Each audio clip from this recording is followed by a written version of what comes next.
Bien, continuamos con la parte de relación de transmisión.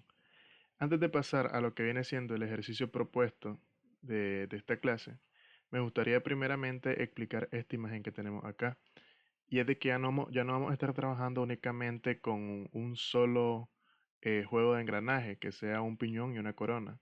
Ahora vamos a estar trabajando con este tipo de sistema que vemos de que hay varios ejes.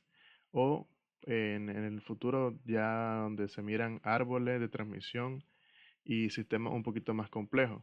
Entonces es necesario que nosotros tengamos claro el concepto de piñón y corona, ¿verdad? Hablando de los engranajes.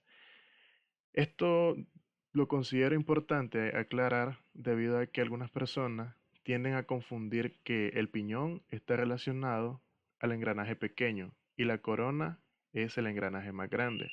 Y esto, digamos, es un sistema bastante erróneo de determinarlo, ya que la corona puede ser la más pequeña y el piñón puede ser más grande dependiendo del sistema. Entonces, nosotros lo que tenemos que saber o determinar es de que piñón va a ser igual a Z1, es decir, el conductor, y corona va a ser igual a Z2, es decir, conducido. Entonces, en este caso, vemos de que el piñón o Z1 sería este. ¿Por qué? Porque el que está acoplado directamente al motor. Este de acá es el motor. Entonces aquí tenemos nuestro Z1 y nuestra primera corona Z2. Ahora, ¿qué es lo que pasa acá? Vemos de que está en el mismo eje del conducido, pero en este caso ahora este engranaje que está acá pasa a ser conductor. ¿Por qué? Porque el que conduce a este que está acá. Entonces ahora este engranaje de acá pasa a ser Z3. Los impares normalmente los asignamos para los conductores y los números pares para los conducidos. Entonces, esto va a ser Z3. Únicamente esto de la nomenclatura es para diferenciarlo, pero nosotros podríamos también llamarlo a este, ya que aquí no estamos metiendo valores numéricos aún, podríamos llamarlo igual Z1. Este es el conducido, Z2. En este caso sucede exactamente lo mismo. Este es conducido, pero al estar en el mismo eje hacia acá, vemos de que este se convierte en el conductor de la corona que le sigue. Entonces aquí tenemos otro conductor, Z1, y aquí el conducido, que sería Z2. Ahora, para lo de la nomenclatura, únicamente para tener un orden y la diferenciación de cada uno de los engranajes, es donde nosotros cambiamos estos números y le asignamos a los conductores valores impares o números impares. En este caso, Z3, Z4 y aquí Z5 y Z6. Entonces, de esa manera nosotros ya tendríamos el análisis de cuáles son nuestros conductores y los conducidos de esta imagen. Ahora bien, vamos a pasar al ejercicio propuesto. Ok, entonces acá tenemos el ejercicio propuesto. Digamos, estas imágenes de a priori podemos ver de que esto no coincide con el ejercicio, debido a que en el plano del ejercicio tenemos únicamente 3 ejes, mientras que en la imagen tenemos 4 ejes. Entonces, ¿cuál es el motivo de poner acá la imagen? Solo para, de alguna manera, ejemplificar cómo es que funciona lo de los engranajes. Entonces, primeramente, podemos ver de que estas 1800 revoluciones correspondrían al motor eléctrico, aquí las 1800 revoluciones, y cada uno de los engranajes equivale a esta imagen que tenemos acá. Entonces, esto es lo que nosotros debemos ver y proyectarnos, por si en un ejercicio nos ponen un dibujo así, saber cuál es, en este caso, nuestro Z1 y asignar el número de dientes. Tomando el ejemplo de acá, suponiendo de que estos son 30, este engrana con uno de 50 y así sucesivamente. Ok, Entonces, teniendo en cuenta eso, vamos a pasar a la resolución. La manera más adecuada de resolver este tipo de ejercicio es por partes, debido a que vamos a ver al final de que podemos aplicar una fórmula general para calcular ya directamente cuál serían las revoluciones en el eje de salida, pero es más práctico hacerlo por partes si en un dado caso nos piden una velocidad en un eje en específico. Entonces, vamos a calcular primeramente cuál va a ser la reducción en el eje, en este caso, número 1. Entonces, tenemos que la fórmula sería n2 sobre n1 va a ser igual a z1 sobre z2. Hacemos el despeje, donde lo que nos interesa es n2 porque n1 ya lo conocemos y es el que da aquí el motor. Entonces, n2 va a ser igual a z1 por n1 y todo esto sobre z2. ¿Qué fue lo que hicimos acá? Únicamente lo que mirábamos en el video anterior, ¿no? Un despeje sencillo. A nosotros lo que nos interesa es n2, entonces esto que está dividiendo pasa al otro lado a multiplicar. Entonces, este n1 pasa al numerador a multiplicar.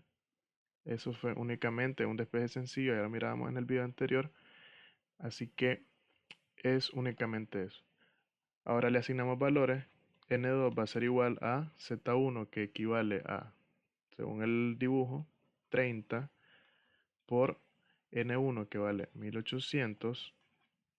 Y todo esto sobre Z2, que vemos de que Z2 vale 50. Esto nos da un resultado de 1080 revoluciones por minuto.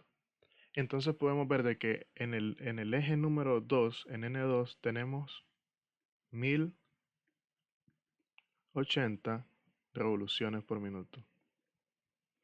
De manera de que prácticamente bajamos 800 revoluciones únicamente en la primera sección, digamos, del sistema.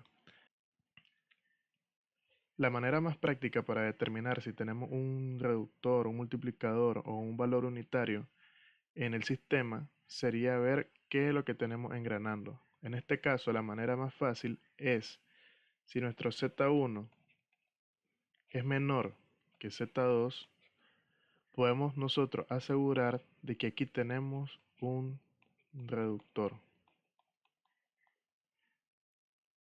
Y si nuestro Z1 es mayor que Z2, claramente vamos a tener un multiplicador. ¿Pero un multiplicador de qué? Un multiplicador de revoluciones. Aquí lo que estamos calculando nosotros son revoluciones. Entonces podemos ver esto ya reflejado en la primera zona. Como tenemos en este caso una Z de 30, es decir, este engranaje tiene 30 dientes y está engranando con uno de 50, o sea, estamos hablando de que nuestro motriz es menor el número de dientes que el conducido. Entonces, aquí lo que vas a ver es una reducción de revoluciones, pero un aumento de potencia. Esto lo traducimos en torque. Lo que reducimos en revoluciones lo aumentamos en torque. Si fuera el caso inverso, si tuviésemos, en este caso, en vez de ser 30, el conductor fuese 50 y el conducido fuese 30, tendríamos un multiplicador, en este caso de velocidades, pero a su vez perdería fuerza el sistema. Eso es una analogía que se ocupa bastante y que nos puede servir de guía para cuando nosotros estemos resolviendo los ejercicios, de ver si está coincidiendo con lo que vamos realizando numéricamente. Continuando con el cálculo del ejercicio, lo que nosotros entonces andamos buscando es N3. Digamos, aquí nos salimos un poquito del esquema de la fórmula general, porque en la fórmula nosotros teníamos que era N2 sobre N1 igual a Z1 sobre Z2. En este caso ya no estamos buscando N2, lo que estamos buscando ahora es N3, entonces únicamente tenemos que hacer ese cambio. Sería N3 sobre N2, que ya lo conocemos, y esto va a ser igual al conductor sobre el conducido. Entonces vemos en este eje cuál sería nuestro conductor. Vamos a omitir este caso debido a que este no está engranando, es parte del ejercicio, lo vamos a realizar, pero el que dice que está engranando es Z7. Entonces Z7 es nuestro conductor y Z8 nuestro conducido. Entonces aquí sería Z7 sobre Z8. Vemos cómo no se sale de la nomenclatura, digamos, que habíamos definido, de que normalmente siempre van a ser los números impares los conductores y los números pares los conducidos.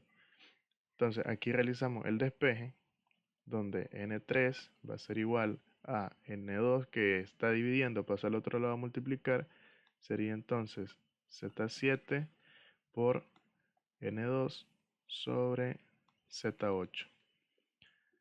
Le metemos valores sustituyendo en la fórmula y nos quedaría que N3 va a ser igual a Z7, que vale 20, por N2, que ya lo encontramos, que valía 1080, sobre Z8, que vale 70.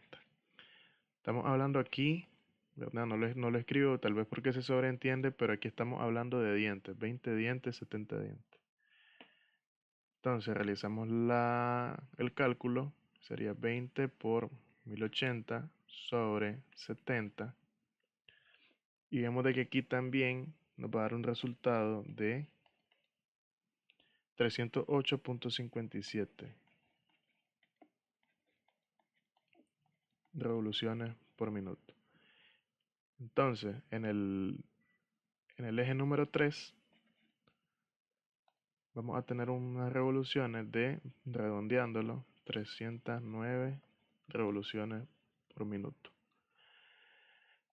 Vemos de que en este caso directamente es un reductor en todo su esplendor. Aquí tenemos reducciones desde el motor, porque comenzamos con 1800. En la fase número 2 bajamos hasta 1080 y en la fase número 3 bajamos hasta 309 revoluciones por minuto. Entonces tenemos aquí el cálculo, ¿verdad? Bastante sencillo. Lo único es saber manejar la nomenclatura, no confundirnos con la fórmula y hacer el despeje respectivo. Ahora, ¿qué pasaría si nos dicen de que, que tenemos que calcular la relación de transmisión? ¿De cuánto es la relación de transmisión de este sistema? Entonces, tenemos que volver a la fórmula base. La fórmula base de relación de transmisión establece que va a ser Z1 sobre Z2. Ahora viene el tip que les decía.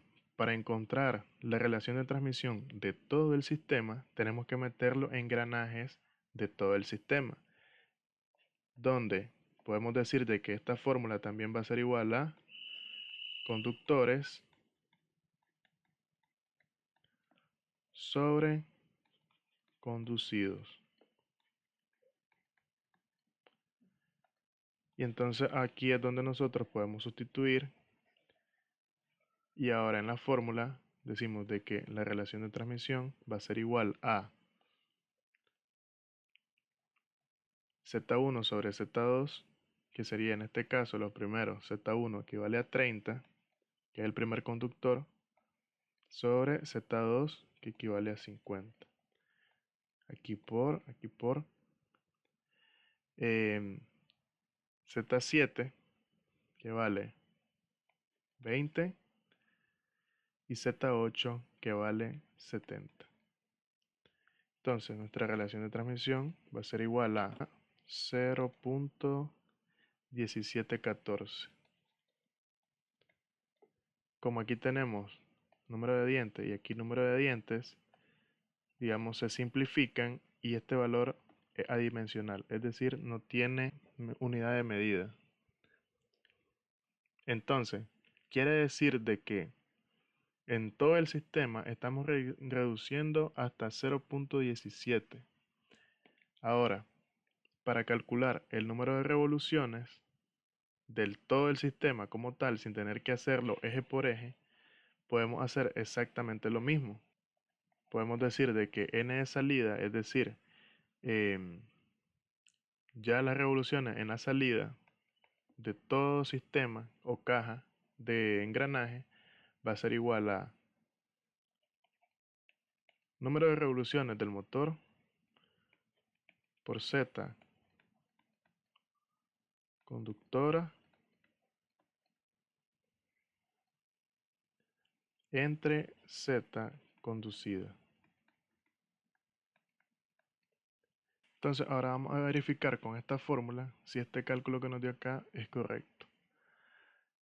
Entonces, número de revoluciones en la salida va a ser igual a N1, que equivale a 1800 revoluciones porque son las del motor, por cuáles son nuestras Z conductoras, Z1 y Z7, donde en Z1 tenemos un valor de 30 dientes y Z7 equivale a 20 dientes. Todo esto sobre las conducidas, que tenemos en Z2 un valor de 50 dientes y en Z8 un valor de 70 dientes. Realizamos este cálculo. Aquí nos da un valor de 308.5714.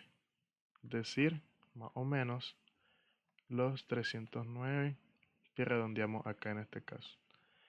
Entonces, de esta manera podemos hacer, digamos, el cálculo directo ya del eje de salida. Si en un dado caso a nosotros nos dicen de que calculemos las revoluciones en el eje número 2, entonces ahí es donde lo tenemos que hacer paso a paso para encontrar ese número de revoluciones. Pero si a nosotros nos dicen de que se necesita saber la relación de transmisión de todo el sistema, em, o el número de revoluciones en el eje de salida, podemos aplicar esta simple fórmula, ¿verdad? Que al final es exactamente lo mismo, lo único que estamos haciendo es simplificando todo el proceso y aplicándolo a una sola ecuación, de manera que sustituyendo vamos a obtener el mismo resultado.